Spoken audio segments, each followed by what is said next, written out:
6 months ago, most federal workers received an email encouraging them to resign. And if they didn't resign, if they didn't accept the deferred resignation program, well, the future was uncertain. They could easily lose their job in a week or two. So one of the agencies that was most impacted by this has to be the Veterans Affairs. 400,000 workers, 9 million veterans, right? So the Secretary of the VA, the president, they're saying, we're not going to touch the doctors. We're not going to lay off the nurses. Anybody who interacts with a veteran, they're off limits. That should protect them, right? Well, it turns out it didn't. Because although they were not fired, they were not laid off, they didn't want to be there. So who's to say that they can just quit? They quit. People quit when there's better opportunities. If you put pressure on somebody and they can easily go work in the private sector at a private hospital or a hospital at a school or a prison or wherever, you squeeze them, they're going to leave. It shouldn't be a big shock. If you look today compared to last year, we have 3,000 less nurses in the VA. We have 750 less doctors in the VA. So we have less care. We have less capability to provide care to veterans. These people did not depend on a federal government job. They were providing their skill set to help the American public, especially veterans. Now, in addition to the people that left on their own free will, we had 10,000 people accept the deferred resignation program.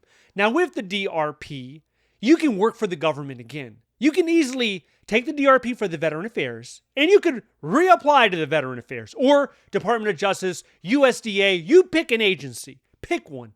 You can apply. You're not on a list that says do not hire. I get that question sometimes, like, I took the DRP, but I want to, reapply for it. You do it. Reapply for the agency. There's nothing wrong with that.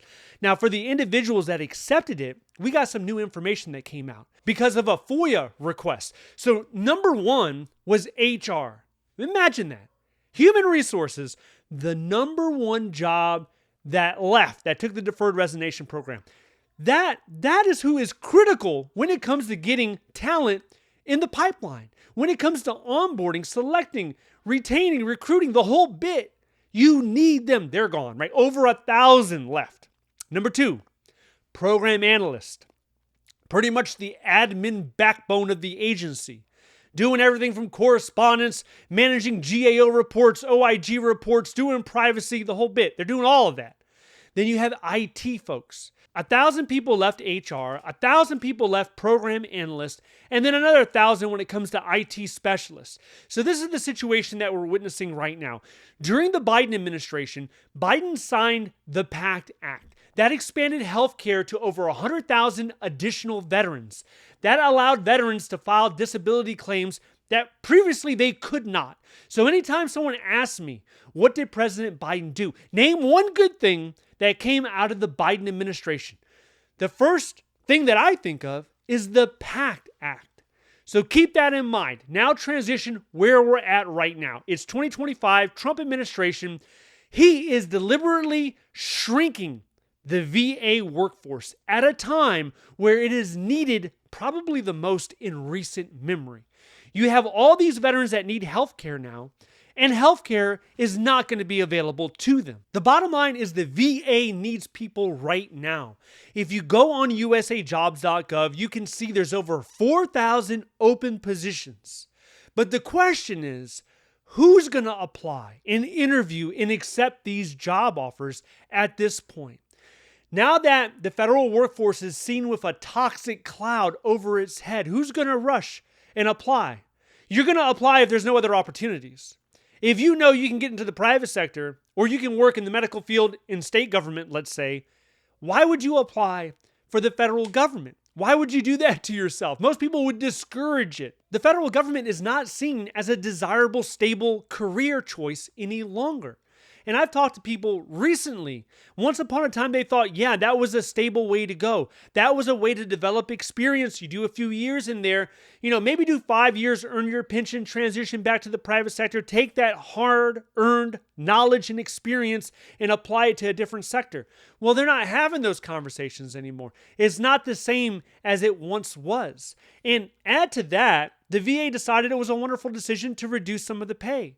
So once upon a time, some of the positions, they had SSR, special salary rate, meaning they're going to pay their people more. Their HR individuals, I believe some of their IT people, they were paying them more to retain. You have to pay more to retain the talent or the talent leaves. The talent goes where they're paid best, where they're treated best. And that, right now, that's not the VA. I actually worked for the VA several years ago. I would jump on the Metro Orange line.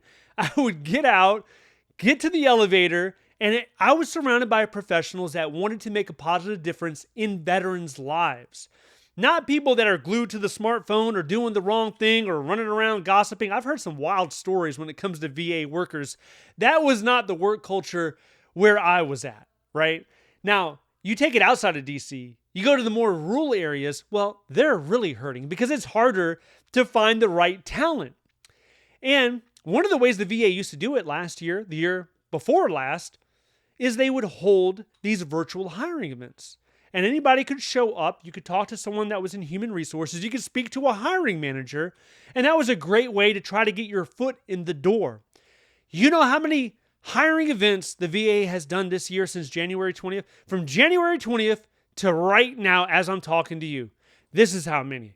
A big old goose egg. They're not doing them. You know who's doing the hiring events? The Federal Bureau of Prisons.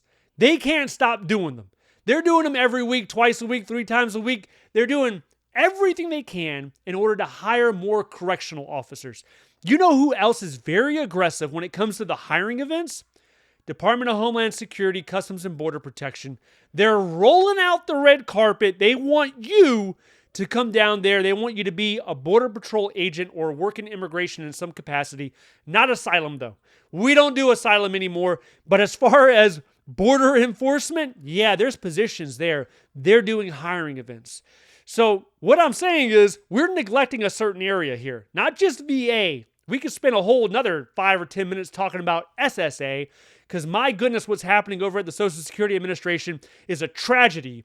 All-time lows when it comes to their workforce. They're rearranging people like they're playing a game of Jenga over there, making sure that people can actually answer the phones. When the American public calls, somebody will answer, not just an AI, lifeless, cold, robotic voice. So now we're hearing that the VA doesn't want to lay off any more people. 30,000 was enough.